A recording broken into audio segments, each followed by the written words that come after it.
ci table bi tam 1 milliard ak genn wàll ci sunu xaalis ne nag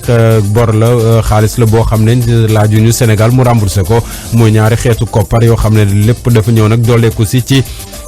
effort yi nga xam ne Sénégal mu ngi koy def ngir xeex ak feebaru Covid-19 ak jafe-jafe yi nga xam ne indi na ko koom gi ak askan wi ci banlieue bu Ndakaaru séddale dund nguur gi tàmbali na foofe nag ci biir département bu Pikine rawatina li ëpp ca commune ya ne opération yi tàmbali na foofe dinañu xayma tolluwaay yëf yi ci biir journal bi tam ñu waxtaanee crise su Casamance ginnaaw bi nga xam ne fan yëpp nemmeeku nañu ne fitna jógaat na foofe armée ba di fa def ay opération ginnaaw bi ay soldaaram takk dalee ci ay mine ñu war cee déglu nag Ibrahima Ama Diémé bokk ci groupe de réflexion pour la paix en Casamance war a doon ganu xibaar yi Daouda Djiba moo féete ci xarala bi Simon Faye di leen ko faram-fàccee bisimilah dalee nag jàmm.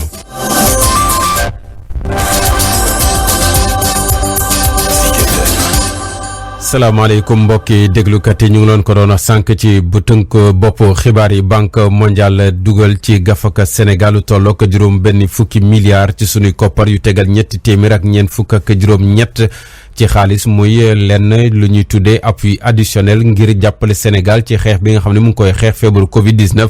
fanweeri milliards yeeg téeméer ak juróom-ñaar fukk ak ñeent yi loole ne dañ ko may yeneen fanweeri milliards ak téeméer ak juróom-ñaar fukki millions ak ñeent yi muy crédit bu ñu tuddee concessionnel bokk nag ci loo xam ne ay koppar la yu association internationale de développement ci ab financement boo xam ne banque mondiale conseil d'administration ba moo ci joxe ndigal talaata bi ñu génn financement banque mondiale boobu nag war a jàppale sunu réew bu ñu weesoo Covid-19 bi mu war a mën a taxawaat objectif bi nag lañ cay séntu moom moo di askan wi mën koo jëfandikoo ci ay fànn yu bëri ngir jamono ji ñu toll nag dafa métti ci ñëpp waaye nag yeneen jumtukaay yu mel ni xarala yeeg ñoom seen ñu war ko cee mën a def ngir tam suqali koom gi bu ñu sukkandikoo ci Nathan Bellet mi nga xam ne mooy directeur des opérations bu banque mondiale du Sénégal bu ñu sukkandikoo ci ab communiqué bu ñu waa banque mondiale yeggee beneen contribution bi yoon jógee ci Japon 1 milliard ak genn wàll 1 milliard ak juróomi téeméeri millions ci sunuy koppar muy koppar goo xam ne laajuñu Sénégal mu remboursé ko gouvernement bu Sénégal nag joxe ci ndigal alxames bi ñu génn xaalis bi nag bokk ci liggéey yi nga xam ne waa JICA ak ambassade du Japon ci ay coopération dañ koy def fii ci Sénégal jàppale ko sunu réew bu ñu sukkandikoo ci communiqué bu ambassade bu Japon comité de suivi bi nga xam ne mooy xayma tolluwaayu opération force Covid-19 dem na ci gox yu bëri fan yee ñu génn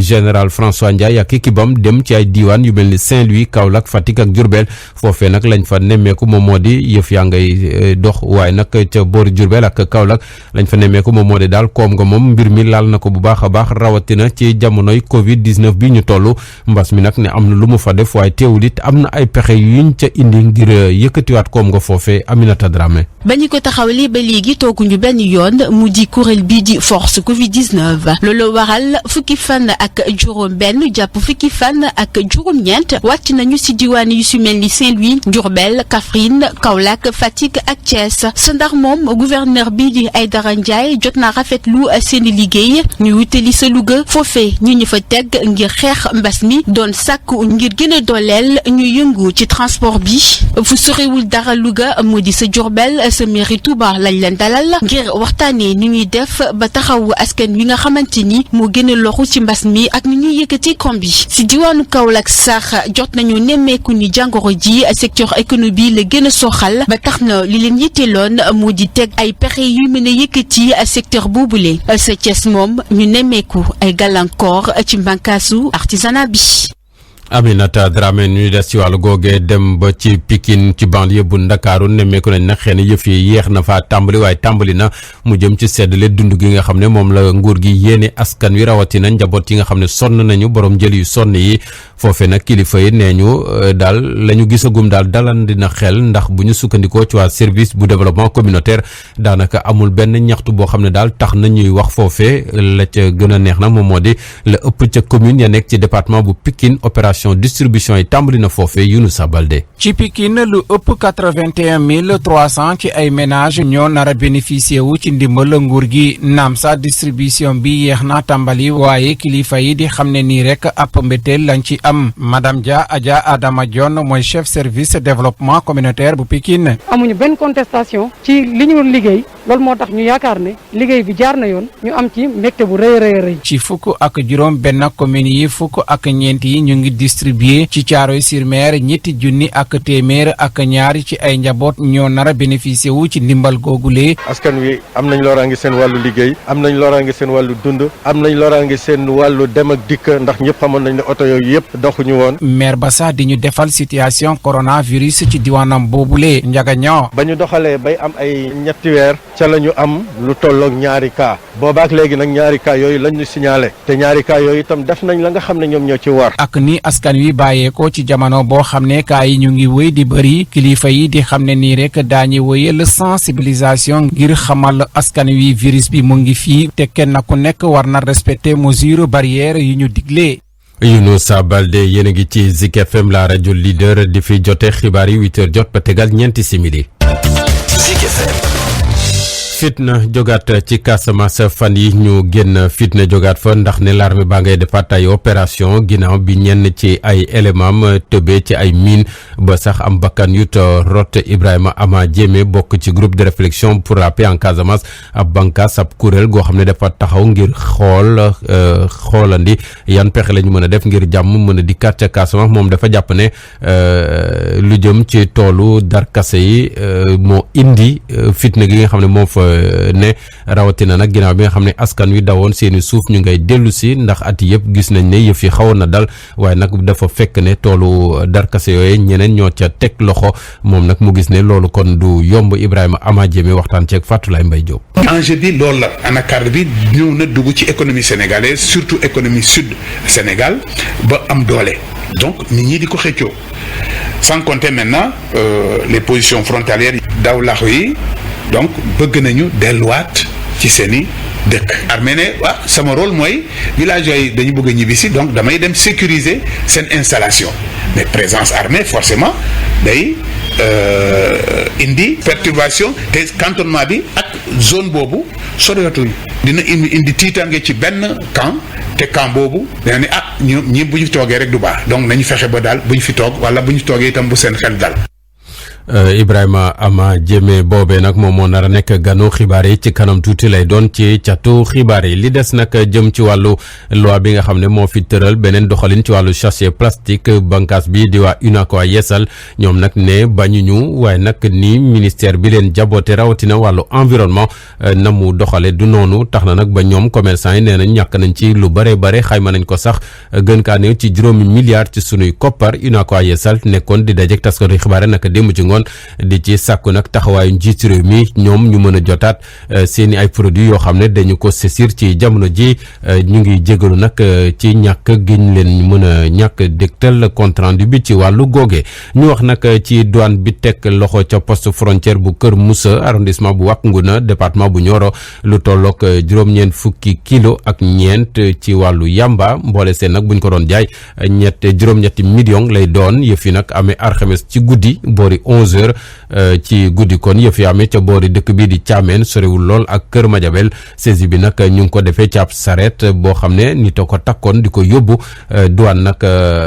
lii dafa ñëw doole ko si ci beneen opération boo xam ne douane defoon na ko ci forêt communautaire bu Paoskoto fan yee ñu génn ba tegoon loxo lu tollook 200 kilo wu yamba bi ñuy tuddee green yëf yi amee woon ajuma ji ñu génn fukki fan ak ñaar ci weeru juin tey ji ñaar fukki fan ci weeru juin ci la ñu xumbal bés bi ci ñu jagleel réfugié yi ci biir àdduna bi waaye tam atum 2001 ba léegi bés bi dafa tombé ci biir Afrique tam ñuy célébrer journée du réfugié africain occasion la bu action pour les droits humains et de l'amitié ab bànqaas bu ne fii ci Ndakaaru ngir nag soññ kilifa yu nekk ci biir Sénégal ndax ne jàpp nañu ne daal Sénégal am na fi ay demandeurs d'asile waaye fii sooxe na kuréel gi sax xayma ne ci atum 2019 ñi nga xam ne ñooy au commissariat des Nations Unies xayma woon na lu tollook fukki junni ak ñeent yu tegal ñeenti téeméer ak juróom-benn fukk ak juróom-ñeenti ay réfugiés atum 2020 gi ñu toll lu tollook junni ak juróom-ñetti téeméer ak juróom-benn fukk ak ñeent ñoom ñu ngi demandé asile fii ci Sénégal dañoo tànn Sénégal nag ndax ne jàmm ak teraanga gi nga xam ne moom lañ fi nemmeeku waaye nag ñoom def nañu lu ne waaye kilifay Sénégal dafa mel ni ci wàllu googee daal dañ ciy xaw a sooxe ndax duñu gaaw a toppatoo lijjanti lu jëm ci ay demande yoo xam ne dañ leen koy yeggee ngir ñi fi bëgg a toog ni kii asile kon nag faaw ñu wut ci ay saafara kuréel gi nag di action pour les droits humains Benjamin et l'amitié jàpp ne fii ci Sénégal moom jot fi statut réfugié moom lu jafe la ndax liñ ci joxe daal daanaka néew na te nag Sénégal sax amul béréb boo xam ne mën na faa dalal ñu mel ni ay jigéen ñu wérul ay gone ak ñeneen ñoo xam ne sax ay mag la ñu war fee nekk ni ki ay réfugié ñu war leen a mën a taxaw yéen a ngi ci Zik FM 8h jot ba tegal juróom-ñeenti simili. xibaaru bitim réew. Mali lañ koy njëkkee ak junni nit ñoo xam ne wàcc nañu naka démb ci ngoon ci mbeddu pays ma Bamako ab manifestation la bu kuréel gii di M5 woote M5 nag boole ay parti politique ay kuréelu diine ak tam yu société civile lenn dong nag la ñu bëgg moom moo di président bi Ibrahima Boubacar Keïta tekki ndombo tànkam président boobee nag ma nga fa depuis atum 2013 juróom-ñaari at yoo xam ne ñu gars yi tuumal nañ ko ne la xew ci biir réew mi yëpp mooma waaye moom ci boppam nag jéem na jëpp yoon jéem a wax ak gars yi waaye lu mu leen wax duñu ko dégg. République démocratique du Congo weer diggu àtteb Vital Kamerhe tey ji lañ koy xaar ci samedi bi Vital Kamerhe nekk directeur de cabinet bu Félix Tshisekedi ak yeneen ñaari nit ñoo xam ne ñu ngi leen di topp ci ab programme boo xam ne président bu moo ko yëkkati woon ngir ay maison fabriquée ñu tuddee woon ko programme d'urgence xaalis boobee fu mu dugg daal mooy coow ci jamono ji tax na nag ba ñu leen di atte avocat wu ñii ñuy atte nag démb jokkoo woon nañu ak cour constitutionnelle bi sàkk woon ñu xool ndax travaux forcés yi ñu bëgg a teg seeni ay nit ànd nag la constitution ba digle am déet ca Côte d'Ivoire PDCI parti démocratique de Côte d'Ivoire sàkku ñu tegaat ñaari semaine may gaa yi ñu mën a réviser waat liste fichier électoral ba parti bu opposition ba dafa jàpp ne opération révision yi ci jamono ji daal dafa xaw a sooxe te dara waralu ko lu muy mbas mi nga xam ne ci la ñu toll te réew ma mucc ci ak tam yeneen mbir yoo xam ne ci wàllu administration tax na ba yenn opération yi yéex ci ay gox opération mbind moomee nag ci liste électorale yi ak niñ koy réviser fichier électoral bi tàmbali na fukki fan ci weeru juin ñu génn weesu war a jeex nag ñaar fukki fan ba léegi ci weer wi ñu ne bu ngeen taxeeloo ñëwee dégg yéen ci li des ci xibaar yi. Zik FM. Écoutez ce que nous faisons. ñu war a dalal nag Ibrahima Ama Diémé bokk ci groupe de réflexion pour la paix en Casamance li ko waral nag moom moo di fitna gi nga xam ne jógaat na ca Casamance ci jamono ji Ibrahima Ama Diémé di tontu ci laaju Fatoulaye Mbaye Diop. Ibrahima Ama Diémé yow nag membre nga ci groupe de réflexion ci jàmm ca Casamance tey jii nag ñu gis ne li nga xam ne nag moom mooy fitna gi ñëwaat na foofu lan moo indi li ni mel. zone bi dafa di zone boo xam ne am na plusieurs enjeux depuis que crise bi am. enjeux yi fa nekkoon pour des raisons économiques et pour des raisons sécuritaires obligé dem ñu daw bàyyi seen li ñu fa bayoon seen i tool ba ci jur gi bi loolu amee forcément mais jur ak garab gàncax ak tool mais keneen moo koy ñëw exploité. beneen don bu ñëw don boobu moo di zone bi itam am na ay forêts yu denses. forêts yi nekk na l'objet d'un commerce extrêmement important même s'il est illégal. léegi ndax mënuñu jàpp ne am na ay enjeux économiques ci mbir mi. enjeu bi loolu la anacarde bi ñëw na dugg ci économie sénégalaise surtout économie sud Sénégal ba am doole donc nit ñi di ko xëccoo sans compter maintenant les positions frontalières daw laxu yi donc bëgg nañu delluwaat ci seeni dëkk. armée ne waaw sama rôle mooy villageois yi dañu bëgg a ñibbisi donc damay dem sécuriser seen installation mais présence armée forcément day indi perturbation surtout de la part de nee naa leen zone boobu itam cantonnement combattant MFDC yi soriwu foofu Salif Sadji boppam nekkoon na fa Ousmane Niantang Diatta nekkoon na fa te cantonnement bi ak zone boobu soriwatuñu dina indi tiitange ci benn camp te camp boobu dina ne ñi bu ñu toogee rek du baax donc nañu fexe ba daal bu ñu fi toog wala bu ñu toogee itam bu seen xel dal. mu amoon période boo xam ne jàmm amoon na lu waral jamono jooju fexewuñu ba négociation yi aboutir nu mu waree. loolu la ñëpp ñaan defe naa même tey loolu la ñuy ñaan mooy fexe ba vraiment ñi war a toog